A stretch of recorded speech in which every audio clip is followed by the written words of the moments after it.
All right, good morning. My name is Aaron Cowan. For those of you, I think I shook everybody's hand, introduced myself. I'm the lead instructor for Sage Dynamics.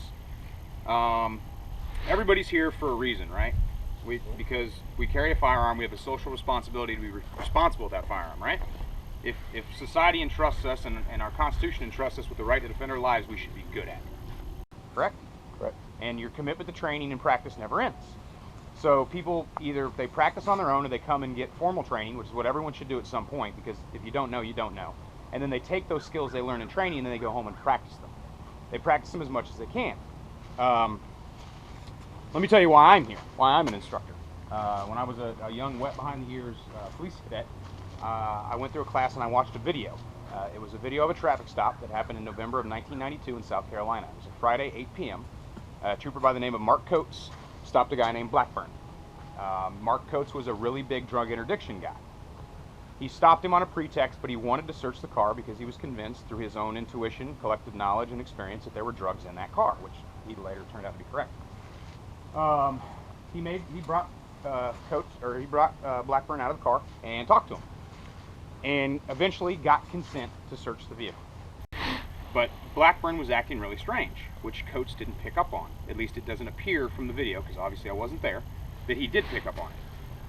Before he did a search of the vehicle, he asked Blackburn if, hey, can I just pat you down for my safety? And at that point, Blackburn became combative, and they ended up in a fight where Blackburn pushed Coates to the ground and then stood up. When Mark was able to regain his feet, they both went to the ground, rolled into a ditch. At that time, Blackburn produced a .22 caliber pistol from his pocket and shot Mark Coates once.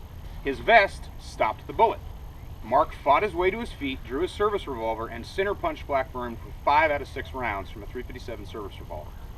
He immediately stopped shooting, went to his radio. When he went to his radio, Blackburn fired an additional round from the ditch, which entered underneath Coates' arm, struck his heart, and killed him. It took Mark 13 minutes to die. He laid in the street, in the interstate, talking to his dispatcher for 13 minutes before he finally died of blood loss. It is my personal belief that Mark Coates died because he was not trained to fight realistically. He didn't move for cover, he didn't fight from the ground. Now obviously I'm armchairing that a little bit because I was not there, but based on my own personal knowledge and experience watching the video, he used unsound tactics based on how he'd been taught to fight. Everything has to be realistic as possible. We have a lot of artificialities in training, so we tend to err on the side of caution whether it makes sense or not. You can train very, very realistically and still be safe, which you're going to see today. We're going to do some things that you may not be used to, but they are safe. We all know the 4 firearm safety rules, right? Somebody give me the safety rules. What are our 4 cardinal rules as passed down by Jeff Cooper? Treat every weapon as if it's loaded. Yeah. Don't put your finger on the trigger until you have your target. Mm-hmm. Never let the weapon cover anything you're not willing to destroy. Mm-hmm. And what's the last one? Yeah, be aware of your target and what's beyond it. My personal safety rule, and this would be the only safety rule if everyone thought the way I did, which they shouldn't. All safe actions, if they make sense, are acceptable. If it's safe and it makes sense to do, if it isn't a waste of efficiency or common sense, you can do it. If I don't want ammo in your gun, I will tell you not to have ammo in your gun. Otherwise, act as you would on the street. Have that weapon loaded. Right now, I got everybody out here with a dry gun because we're going to go through a training evolution. But after this, unless I say take the bullets out of your gun, I expect you to have a loaded weapon because I trust you as adults. Now, if you display uncomfortability with the weapon, then we can address that then. My training impedance is reality. I say that Sage is a reality-based training company. Now, what does that mean? It means that at all times I want my training to be as realistic. So I try to back up the reality-based as much as possible. In keeping with that, how much math did you do to catch that rock? Did you figure trajectory? Did you figure epigee, arc, velocity, where you need to put your hand, anything like that? All of that done to make this session a catch. Yeah, right? You did it all intuitively, right? Because it's knowledge you already possess because you've been living in a 3-dimensional world all your life, right? So why do we shoot on 2D targets? Exactly. Personally, I don't know about y'all, but I've never been attacked by a piece of cardboard. So we train on 2 dimensions because it's cost effective and it's easy. And you should never take the easy road when it comes to realism. If real life is hard, then training should be hard as well. Everyone needs to rise to a certain level, but let's start with the basic understandings that we exist in a 3-dimensional world. People are 3-dimensional, so we need to train that way. I don't consider it to be a semantical situation because when you train in 2D, you set yourself up to expect the best case scenario. A squared threat with no cover. Now I can take a 2D target and put it behind a piece of cover, and that helps with realism a little bit because bad guys use cover too. In fact, they may use it more than you, and they may start their attack from behind a piece of cover, whereas you're out in the open. Why? Because usually as citizens, when we find ourselves in a situation, they get to pick where the fight happens, we don't. Now we get to pick how the fight ends. And that's based on our training, our experience, our situational awareness, things of that nature. So back to the responsibility. If society and our Constitution gives us the right to keep and bear arms and protect our lives, we should be good at it, right? What does being good at it mean? Does it mean shooting really tight shot groups? That's part of it. But consider this. How much do you know about how the human body works and the best ways to defeat it? Do you know the best place to put your bullets based on the anatomy of a human being? I came up shooting center mass. What does center mass mean? Anybody got the definition? Whatever target presents itself. Mm-hmm. It's center of the target offered or selected. It is not here. It is not a score ring. Unfortunately, people don't wear score rings. And while it is a competition, it's not for score, it's for keeps. People are 3-dimensional, and people have bits and pieces inside them which react to varying degrees badly to gunfire, some better than others. The traditional center mass is the high thoracic cavity of the chest. In there we have the heart, we have the lungs, we have the pulmonary arteries, we have the superior and inferior vena cava, we have the aorta. All of those things do not like bullets. They are all critical to a certain degree for life function. Inside the head, we have the brain and the cranial vault, which is from here to here, back around the jawline. Now the brain that's us, that's our consciousness, correct? There are parts of the brain that can handle sustained trauma better than others. If I want to turn someone off, the only off switch in the body is the pons, the midbrain, the medulla oblongata, which lies behind the nose, through the ear, or at the base of the head. A bullet in there will induce flaccid paralysis, which means the body just relaxes, it's done, that's it. That's the only off switch in the body. 3 things happen when we shoot someone: an immediate reaction, a delayed reaction, and no reaction. If I shoot someone in the nose and the round penetrates, I will get an immediate reaction. That is the only place where a reliable immediate action with sufficient penetration can occur. Any other place you shoot someone, at best case scenario, you're going to get a delayed reaction.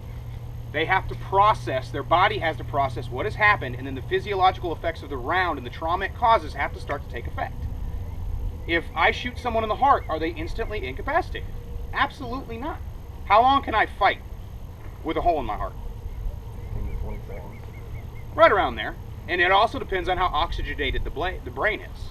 Because blood loss to the brain is going to shut the body down faster than blood loss to the body. The body will start to lose hydraulic efficiency, muscles will start to atrophy, things of that nature. You can totally explode someone's heart, which a handgun won't do. And they can fight from anywhere from 0 seconds, which is incredibly unlikely. You're looking at 10, 15 seconds, upwards of minutes. There have been people who've taken a round in the heart and survived. There have been people who've taken multiple rounds in the heart and survived. The fact that they survived tells me that if they survived the shooting, they still had fight in them in order to get to a place where they could survive. So we're looking at a delayed reaction at best when it comes to shot in the high thoracic cavity. What about no reaction? Where do we shoot somebody in the body and maybe get no reaction? My personal opinion is anywhere outside of the flaccid paralysis area. I think you could put a round through someone's frontal lobe and they might not react.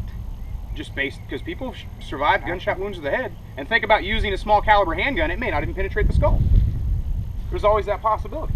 So we have electrical, hydraulic, and then mechanical. We have the lateral pelvis. It's become more popular now, even though it goes all the way back to mounted men on horses, put the spear here. That's where it came from. The lateral pelvis is where we generate all meaningful motion from. That's how we move. Any kind of bipedal movement is generated at the hips. So if we can disable someone's hip, we immobilize them. But is immobilization incapacitation? You basically just turn a person into an organic pillbox, right? They just sit right there and fight in place. Handguns are not likely to shatter the ilium. A shot to the pelvis is not likely to shatter that bone. It can, and it has, and it will continue to do so, but we can't depend on it. So for me personally, the lateral pelvis is if it's the only target I have available to me, or if it's an immediate contact close shooting situation where I need to fire as quickly as possible. I need to get rounds downrange as quickly as possible. So when it comes to point of aim, I'm right now giving you best case scenario. These targets right now are giving you best case scenario. Target, open cover, presented in square to you. But what is center mass on a target that's sideways? Where do you shoot? Center. Ideally, we want to hit between the shoulder and the elbow, or the head. My personal feeling is if you're within 5 yards, you should be capable and competent and prefer to get headshots, barring a reason why you should not. Why? Distance equals time. The further I am from my threat, the more time I have to address them. However, the closer my threat is to me, the less time I have to stop them. Action being faster than reaction 99.9% of the time, I am going to be reacting to a threat. Anybody here carry open carry? So we have an additional complication of having to clear a cover garment under stress to access our weapon. So that cuts back our draw time, right? Does anybody here have a good idea what their draw time is from concealment? The first shot? Yeah. About 1:15. Yeah. And a quarter. Yeah, which is fast. That's really fast for a concealment draw. But it's still 1.15 after reacting to a threat. So you've got to factor in the time it took you to process the threat, right? 2/3 seconds added to that. Yeah, definitely. Even someone who's just on it, their draw time is going to be a second, maybe a more. Some people, I've seen people clear concealment 0.8. It's doable with proper practice. But think about the 0.8 was based on a range situation. They were standing on a range. They knew exactly what was going to happen. They were waiting for a cue to draw their weapon. Can we walk around under constant vigilance? Can we constantly be ready to shoot? You will not be able to maintain that level of psychological awareness for very long. You'll get into a hypervigilance situation, or you'll basically just exhaust yourself. We can't maintain that level of attention. We want to be situationally aware without being prepped. That makes sense? So when it comes to dealing with realistic shooting, we want to practice as much as possible once we reach a certain level of proficiency for that worst case scenario. My personal feeling is the worst case scenario is a bad guy like this. Where do I shoot? What's available to me that's actually going to immediately or have the best chance of incapacitation? If I have a minimal threat profile, where do I shoot? And that's something that we have to think about, because we don't get to decide. They decide how they move, we don't. Now, we may force them to move in a certain way based on our actions, but ultimately when we shoot, the target they present to us is what we have to use. So we got to train for that. And that's why I think three-dimensional thinking is so important. And this is something you can practice on your own, dry fire, just using a practice partner. Grab your spouse or a child or whoever wants to help and work on it. I personally use a CERT pistol. If you haven't seen these are awesome. It's got visible lasers. So when I'm practicing from the hip, I know where my rounds are going to hit. Now, obviously, it doesn't factor in recoil and things like that, and those are definitely concerns. But it's a great training aid, and after the initial cost and maybe batteries later on, I'm not wasting any money on ammo. And some training I do consider ammo to be a waste, because it's training you can do without firing a single round.